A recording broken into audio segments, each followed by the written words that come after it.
আসসালামু আলাইকুম ওয়া বারাকাতু। আশা করি আপনারা ভালো আছেন।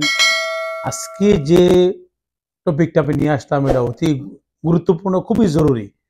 সৌদি আরবে প্রবাসীদের জন্য জেনে রাখা খুবই জরুরি যে কি কারণে বা কি সমস্যার কারণে আপনি সমস্যায় পড়তে পারেন বা সরকারি খেদমাত কফালা বন্ধ হয়ে যেতে পারে বা সরকারি সার্ভিস বা আপনি দেশে যেতে পারবেন না। বিভিন্ন কি কি কারণে আজকে আমি তুলে ধরবো। আমি ফয়সাল আপনাদের সাথে আছি। ৩টা সমস্যার ভিতরে যে কোনো একটা যদি সমস্যা আপনি পড়ে যান, আমি আশা করি আমার ভিডিওটা অনেকেই দেখছেন যারা এই সমস্যার ভিতরে আছেন। প্রথম যে সমস্যাটা হলো, আমি এখন আপনাদের জানাবো ৩টা সমস্যার নাম। ইগাত খেদমাত, মানা সফর, মওগুদ খেদমাত।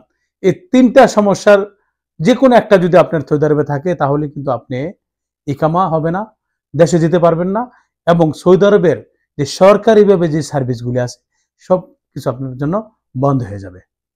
ইগাত খাদামাত কি? ইগাত খাদামাত হলো ওয়ান্টেড। আপনি সবচেয়ে বড় অপরাধী এবং সবচেয়ে বড় ক্রাইম যদি এরকম ধরনের কোনো সমস্যার মধ্যে আপনি পড়ে যান বা আপনার অ্যাপসারে নোটিফিকেশন আসে বা আপনার মোবাইলে যদি কোনো মেসেজ আসে, তাহলে কিন্তু আপনি সাথে সাথে আপনি পুলিশে থানায় গিয়ে যোগাযোগ করবেন, তাদের সাথে কন্ট্যাক্ট করবেন, চেষ্টা করবেন জানার জন্য কি কারণে আপনি ওয়ান্টেড হয়েছেন বা কেন আপনার কে এই সমস্যাটা করছে এটা সমাধান করার চেষ্টা করবেন। যতক্ষণ পর্যন্ত আপনি সমস্যা সমাধান করবেন না, আপনি এই দেশের কোনো সার্ভিস বা এই দেশ থেকে আপনি যেতে পারবেন না। তাহলে এটা আপনার জন্য সবচেয়ে বড় সমস্যা। মানা সফর, মানা সফর হওয়ার কারণ, মেইন কারণ হলো প্রবাসীরা বিশেষ করে অনলাইনে কিছু শপিং করে। এই শপিং করার পরে দুই কিস্তি ৩ কিস্তি দেয়, ওরা আর কিস্তিটা দেয় না। তারপরে আপনি রাউটার, ইন্টারনেটের যে রাউটার আনার পরে রাউটার যখন বন্ধ করে দেয় তখন কিন্তু একবারে অফিসে যেয়ে গিয়ে বন্ধ করে না বা রাউটারের মাসে যে বিলটা আসে ওটা দেয় না। অনেকে পোস্টপেড কিনে, পোস্টপেডের যে কেনার পরে সিম কার্ডটা চালানোর পরে সিম কার্ডের বিলটা সে দিয়ে বন্ধ করে না। বা অনেক প্রবাসীর আছে গাড়ি কিস্তিতে আনার পরে ২ কিস্তি ৩ কিস্তি ৪ কিস্তি দিছে, ২-৩ বছরের জন্য কিস্তিটা পরিশোধ করে না। না করার কারণে এই বিভিন্ন সমস্যার কারণে কিন্তু আপনার মানা সফরের মামলা দেয়। কোম্পানি মামলা দিব বা যে কোনো কারণে মামলা হয়ে যাবে। মামলা হলে কিন্তু আপনার অ্যাপসারে কিন্তু নোটিফিকেশন আসবে বা আপনার মোবাইলে মেসেজ আসবে। আসার পরে অ্যাপসারে নোটিফিকেশন আসবে, আপনার মোবাইলে মেসেজ আসবে। আপনি অ্যাপসারে ঢুকেও কিন্তু আপনি দেখতে পারবেন।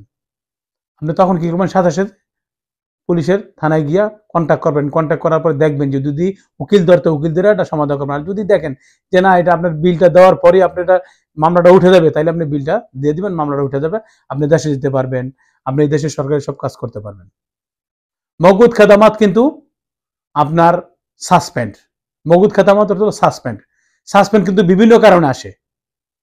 কফিল আপনাকে এক্সিট দিচ্ছে, ফাইনাল এক্সিট ৬০ দিনের নির্ধারিত সময় কফিল আপনাকে ফাইনাল এক্সিট দিচ্ছে, আপনি ৬০ দিন সময় পেয়েছেন, নির্ধারিত সময় আপনি যান নাই, না যাওয়ার কারণে কিন্তু আপনার সাসপেন্ড আসবে, মওগুদ খাদামাত আসবে।